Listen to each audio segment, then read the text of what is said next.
Hallo ihr liebe Leid, hier ist wieder der Yankee mit Let's Play Chrono Trigger auf Pelzig. Hüttenverlies. Alter. Okay, da gehen wir halt ins Hüttenverlies. Ah, der pennt mittlerweile.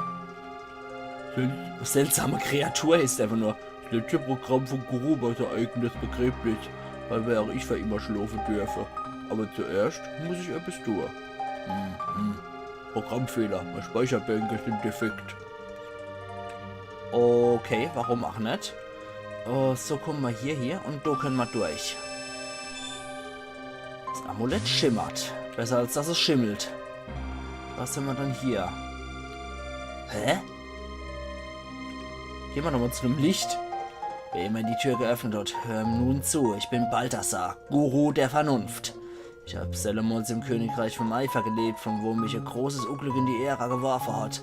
Zu meiner Überraschung ist Lavos hier und ich vermute auch in einer anderen Epoche. Vor Äonen kam Lavos vom Himmel runter und hier rette ich normal. Vorher habe ich zwar wie ein Tatterkreis gerettet, aber jetzt bin ich enttarnt. Der Lavos hat sich tief in den Kern vom Planeten eingegraben und hat angefangen, ihn zu verbrauchen und wird stärker. Okay.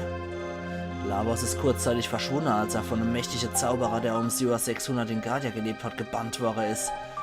Im Jahr 1999 hat er das Land für sich beansprucht und regiert zum Todesgipfel aus. Lavos wird sich vervielfältigen wie ein rieser Parasit unserer Weltverbraucher. Ich war gezwungen, hier zu leben und habe meine Forschung über Lavos fortgesetzt, aber ich wäre alt. Es ist unmöglich, in so schwere Zeiten nicht verrückt zu werden. Bevor das geschieht, wäre ich mein Daten sowie mein Lebenswerk rette. Ah, das sind wohl Aufzeichnungen von ihm. Das heißt, ich kann wieder wie ein Tatterkreis sprechen. Ich habe geplant, in meine eigene Ära zurückzukehren, doch mein Leben ging vorher zu Ende. Also wäre ich euch, die ihr die Tür geöffnet habt, all die Dinge vertraue. Nur indem ihr euch zusammentut, könnt ihr Lavos beikommen. Die Chancen stehen nicht gut, aber ihr seid wahre Helden, ihr müsst die Welt retten. Öffnet jetzt die letzte und nehmt, was ihr dort findet. Meine letzte Erfindung, die Flügel der Zeit. Cool. Coole Sache. Raumschiff hat er gebaut. Ja, wie geil ist denn das? Ich würde gern dort dran ins Raumschiff. Ich will zu einem geilen Raumschiff. Zeitmaschine. Wow, unglaublich. Wo ist bei dem Ding vorne? Ja, da könnte man jetzt Luca wahrscheinlich ganz gut gebrauchen wieder. Sorry, Glenn. Sorry, Glenn. Da brauche ich jetzt mal wieder Luca, glaube ich. Apropos, ich brauche Luca. Luca sollte auch mal wieder ein bisschen aufgewertet werden. Kann sich mal hier auch wieder was aussuchen. Rote Weste. Vor Feuerangriffe, vor Wasserangriffe kann sie sich schützen. Na komm, nimm doch mal das Ding. Und ja. Dann sag du mal, was da abgeht, Luca. Du weißt doch eher Bescheid als ich. Ich habe nämlich auch keine Ahnung, wie ich hier einzusteigen habe, obwohl ich eigentlich lieber Glenn hätte im Team, aber ich habe irgendwie so die Vermutung, ich muss Luca mit dabei haben. Weil nur die anscheinend über die Maschinen Bescheid weiß. Toll. Okay. Ah, da kommt die Kreatur wieder. Das wird sie noch machen müssen. Hab ich euch erschreckt? Ich bin's, Balthasar. Ich hab bei Gedächtnis in das Ding kopiert. Klasse, oder? Wie auch immer, ich soll vielleicht etwas erklären. Es war Zeitreise. Drück den Y-Knopf, um das Chronometer aufzurufen. Wie im richtigen Leben auch. Einfach nur den Y-Knopf drücken. Wählt dann mit den Knöpfen L und R eine Ära. Ach ja, möchten ihr, bevor ihr geht, Was will ich noch, bevor wir gehen? weil Maschinen nicht einen Namen geben. Ja, nehmen wir es doch Epoch. Genau. Und los geht's. Aller Hopf. Aber vorher würde ich ganz gern dann doch wieder Frog auswählen. Ich mag ihn doch irgendwie ein bisschen lieber. Als Querte hier. Ja, okay, das wissen wir alles. Das wissen wir alles. Wissen wir doch. Der Y-Knopf drücken. Nochmal. So.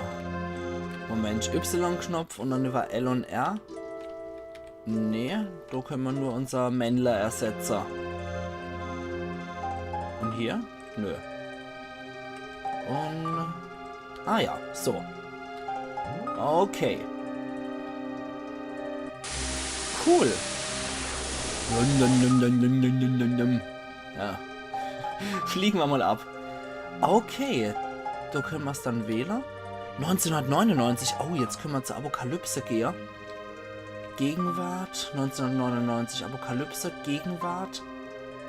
Mittlere Ära, also Mittelalter. Dunkle Ära, 12.000 vor Christus. Und Prähistorisches. Ja, cool. Ich würde ganz gerne mal in die dunkle Ära zurückkehren.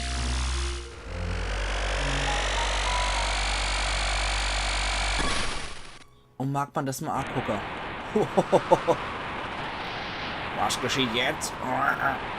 Wahnsinn! Wahnsinn, was Epoch kann! Ja, es kann zum Beispiel abstürzen. Was sind wir dann hier? Höhle.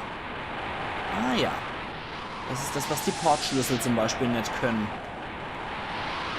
Okay. Dann wissen wir hier Bescheid.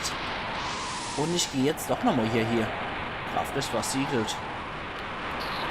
Schade. Na, dann wird das wohl nix. Es sei denn, wir könnten dort zu der anderen Hütte hier gehen. Hier zu der Terra-Höhle. Ah, hat sich was getan. Habe ich doch gewusst, dass es irgendwie was bringt. Ah, das sind die Erdbewohner. Das ist Algetti, ist auf der Erdgebundene. Die erdgebundene Henke Magie, darum wurden wir aus dem Reich vom Eifer verbannt. Das ist aber bös. Das ist echt bösartig, dass man die armen Leute hier verbannt hat. Und wie sieht's hier aus? Ja, die gucken ja so traurig. Die Königin hat die Mammon-Maschine in den Seepalast springen lassen, um Lavos Energie zu extrahieren. Ist das auch nicht gefährlich? Sie hat den Guru vom Leben auf den Berg der Sühne verbannt, weil er sich ihr widersetzt hat. Das ist hoffnungslos. Laut dem Guru des Lebens hat Janus größere Kraft als Fräulein Schala. Janus benutzt sie wohl, um die Königin und zu Lavos zu gelangen. Ja, denken Sie mal drüber nach. Dann ist das wohl auch irgend so Wohnhöhle hier. Und, du Knecht. Alter, was Kafer? Ja, komm. Das macht es noch etwas schlechter. Kometenpfeil kaufen wir doch auch mal direkt. Ja, das holen wir für Luca jetzt auch, obwohl sie nicht im Team ist. Und für Glenn können wir hier auch noch was holen. Lichtrobe können wir Emul. Oh, können wir dann nicht holen? Okay. Dann ziehen wir euch mal kurz an, Mädler und Buwer. Okay, Maler Weisheit durch Kometenpfeil ersetzen. Das verdoppelt sie eigentlich schon. Das ist ziemlich gut. Nebelrober, Mesopanzer, nee. Und dann wird es jetzt Zeit, nur einige Schampel zu verkaufen. So, dann wird es nämlich Zeit, dass wir hier so Zeug verkaufen wie Katana Rot, Flintklinge, Robin Hood, Plasmagewehr. Wunderhand kann weg, obwohl, ja. Ja, das kann weg und der Todesfinger behalten wir. Das Eisenschwert kann weg, die Bronzerüstung, Goldanzug. Hier ist das ja leid vorne mit, Rubinweste ist Quatsch. Die dunkle Rüstung lassen wir einfach mal. Nebelrober lassen wir auch mal any. Mesopanzer können wir theoretisch auch verkaufen. Die Weste behalten wir. Und die Helme können wir auch noch verticker. So. Blitzklinge hätten wir noch für ihn. Okay, gerade nochmal. Gucke. Masamune und Blitzklinge, ja. Masamune behalten wir aber auf jeden Fall. So. Also das Masamune verkaufen wir auf jeden Fall mal nicht. So. Blitzklinge. Genau, die haben wir gekauft. Lichtrobe. Hat die Maler schon? Hat Maler die schon? Gerade mal gucken. Maler.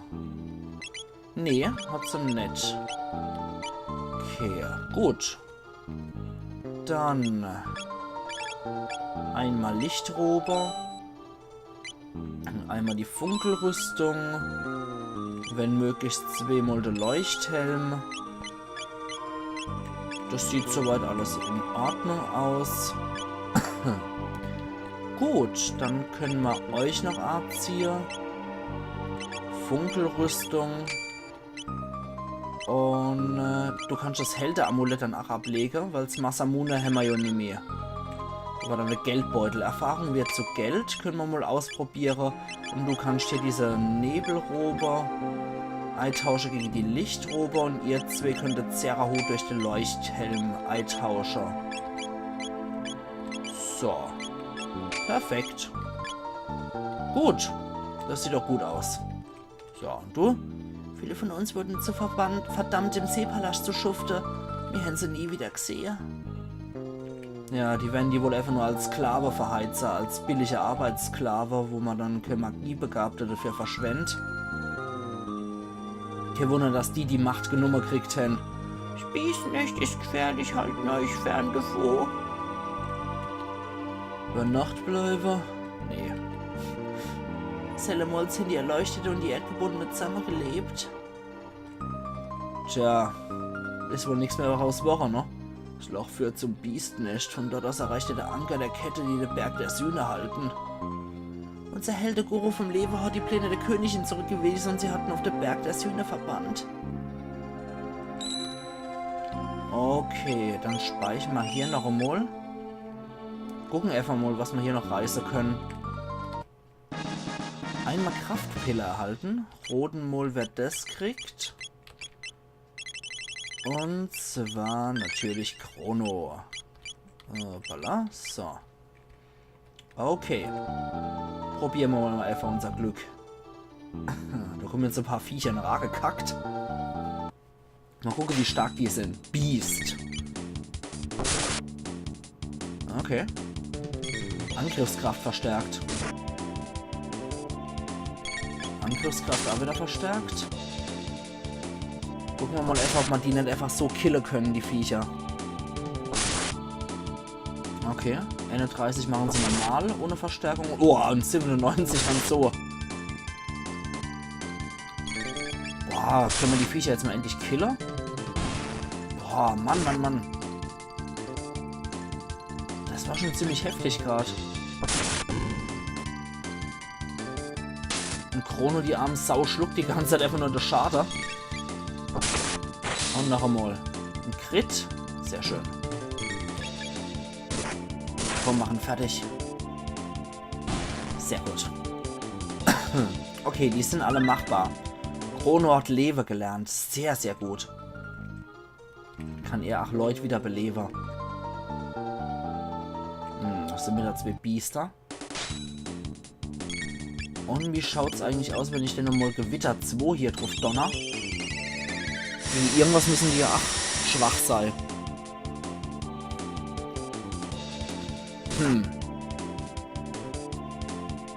Nicht unbedingt stärker, als wenn ich so normal attackiere mit Chrono. Wow. Ah, sehr schön. Das war ein Konter und ein normaler Angriff. Sehr gut. Ein Crit. Und Maler sollte er mal Kraft auf ihn wirken. Ah, okay. Hat sich schon wieder gefangen. Maler hat 1-2 gelernt und Triple Tech Bogenimpuls haben wir jetzt auch wieder gelernt.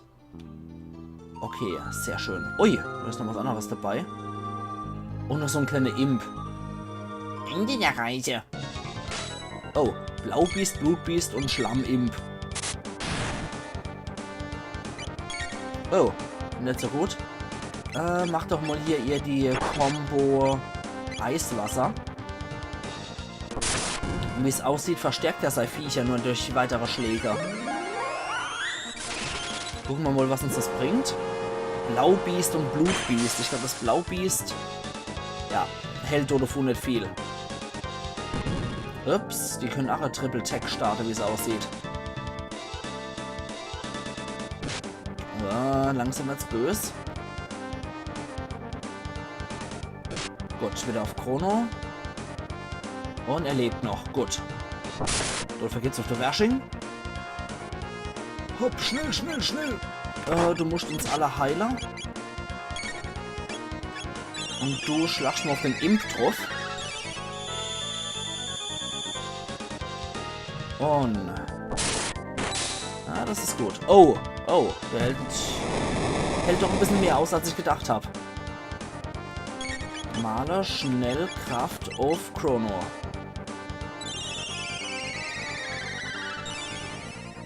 Dann probieren wir mal Gewitter 2 aus.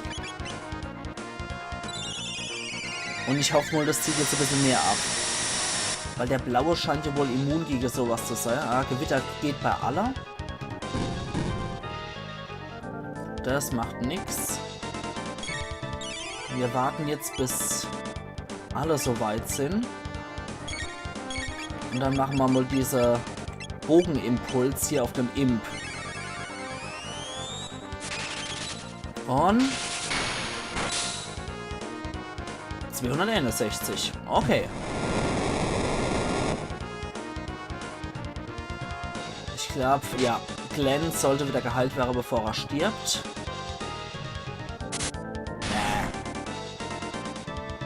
Scheiße. Glenn ist tot. Dann können wir gleich unser neue Tech hier ausprobieren.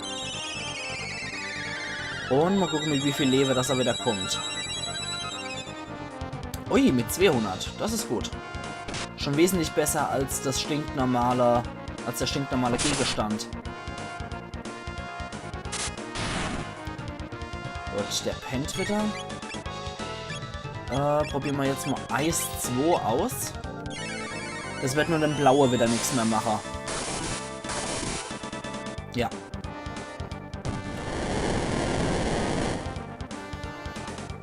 Okay, Glenn. Heil doch mal alle, bitte. Und. Es wird eng. Es wird eng. Dann Chrono weiter auf die Blutkreatur. Und ja, irgendwann muss doch mal einzelne Mistviecher sterben, verdammt nochmal. Du kannst jetzt mal bitte Kraftwerke auf Glenn. Oh, Mist, ich wollte dann auf den Schlammimp, ich wollte eigentlich wieder aufs Blutbiest. Okay. Heilen auf alle.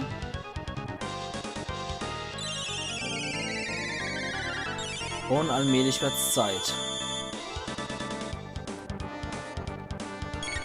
Mal auf das Biest hier. Das war ein schöner Crit. Glenn, attackiert das Vieh doch einmal bitte. Und du machst nochmal Eis 2 hier. Gewitter erleiht. So. Komm, so allmählich muss doch mal einzelne Mistviecher sterben. Boah, scheiße. Wir brauchen wieder Heilung für alle. Allmählich wird es wieder eng. So, drauf. Alle Heiler. Und das ist Feldschlager. Dafür geht's wieder einen auf die Schnut. Ah, die halten ordentlich aus, die Biester hier. Und ach, der Imp ist ziemlich stark. Hätte nicht geklappt. Aber ach, der Imp kann was. Los! Das stirbt als denn das Vieh.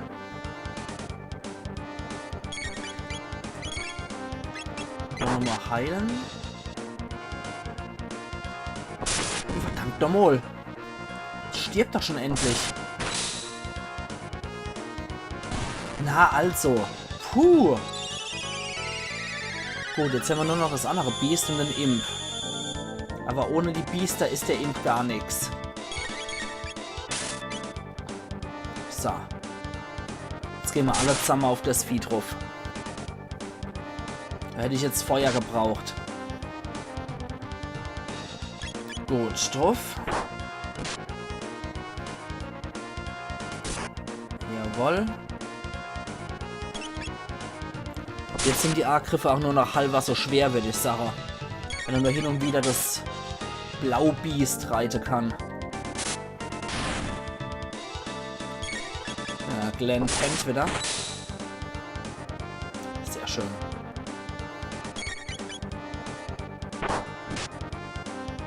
Und ab und zu triezt das noch mit dem Stäh. Okay, alles noch im machbaren Bereich. Vor allem.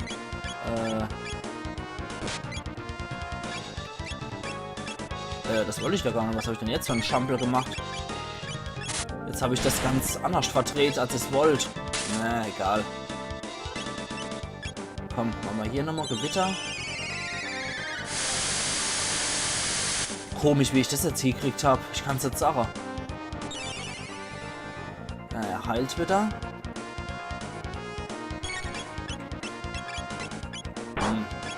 Chrono so.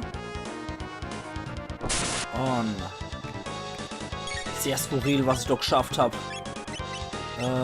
Halte mal bitte Glenn.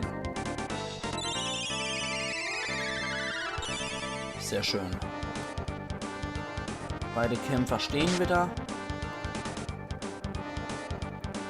Und dann weiter jetzt Beast drauf. Sehr schön. Dafür geht es nochmal auf die Schnut. Wundert mich, dass die Erdgebundene hier immer noch leben, obwohl diese harte Viecher hier in der Nähe sind. Weil so easy sind die jetzt auch nicht gerade. Die stecken extrem viel Ei und dehlen auch schon ordentlich aus, muss ich sagen. So, drauf.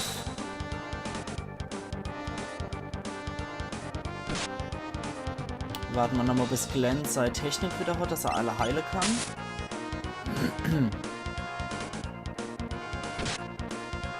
Und ja, der hat ordentlich Reikauer. So. Jetzt dringendst alle Heiler.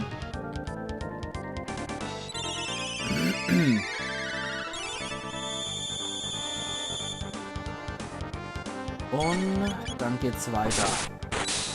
Nochmal ein Crit, den können wir immer gebrauchen. Okay, Chrono wird als nächstes auf jeden Fall geheilt. Kraft, bitte auf ihn. Er kann es echt gebrauchen. Und die andere attackiert weiter die Bestie. Und Heilung. Sehr schön. Drohende Wetter auf die Schniss. Alter, wann stirbt denn das Vieh endlich mal?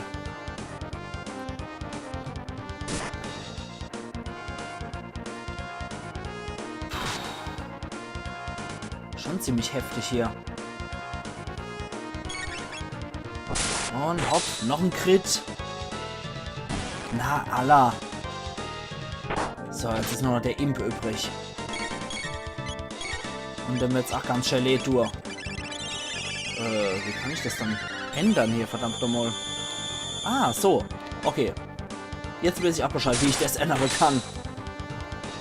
Gut, jetzt sind wir auf den Zwockel drauf. Der macht es eh nicht mehr so lang, denke ich. Oh. Der heilt sich jedes Mal. Wenn man physisch attackieren. Na dann sollte man so angreifen. Ja.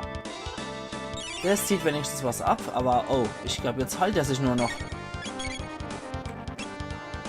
Nicht so gut. Wenn er nichts wirklich parat mehr gegen dann. Das ist scheiße, der heilt sich jetzt ständig. Brauchen wir halt was richtig Heftiges. Probieren wir mal das Eisschwert. Und jawohl! Das war gut. Sehr gut. 26 Tech-Punkte und Gold. Ah, wegen dem dappischen Artefakt kriegt man jetzt keine Erfahrungspunkte mehr.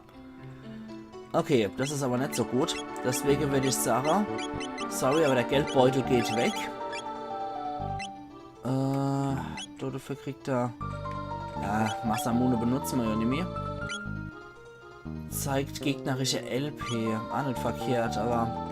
75% weniger Mana-Verbrauch, MP-Verbrauch. Das ist natürlich richtig geil. Sehr schön. Das kann er erstmal haben. So, und wie sieht es jetzt hier aus mit dem Ding? Mit dem... Ah ja, so können wir hoch. Aha. So. So kommen wir auf die verbotene Nordinsel, wie es aussieht. Ha. Bantam.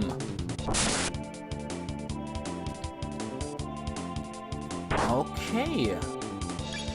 Wissen wir Bescheid. Den drauf. Und dann der da. Interessant. Und jetzt noch einmal drauf. Der Steinimp. Ah, ist einer wieder Zwockel da unten. Nur war der unten wahrscheinlich der A-Führer von denen hier. Sehr schön. Und Glenn wird aufgestuft. Ausgezeichnet. Haha. Das ist doch mal interessant. Dass man so auf die Insel kommt. Einmal Magnethelm erhalten. Gucken wir mal, was der bringt. Ui. Sehr gut. Der bringt viel. Dann nehmen wir natürlich auch. Okay. Da kommen wir nicht besonders weit. Hier kommen wir aber noch woher. Bin ich immer gespannt, wo uns das hier führt. So. Weiter. Hier sind die Gegner ja machbar. Und hier weiter hier auf den Steinimp. Das dürfte es gewesen sein. Ja. Chrono macht den Bantam platt. Da ist nur noch der Zwockel ohne. So, jetzt geht's also auf den hohle Kopf. Und weg ist er. Weggezwockelt. Sehr schön. Das ist doch richtig gut. Und wo geht's jetzt hier? Der Ebene weiter. Okay. Dann würde ich aber sagen, ich mache jetzt hier auch meinen Cut.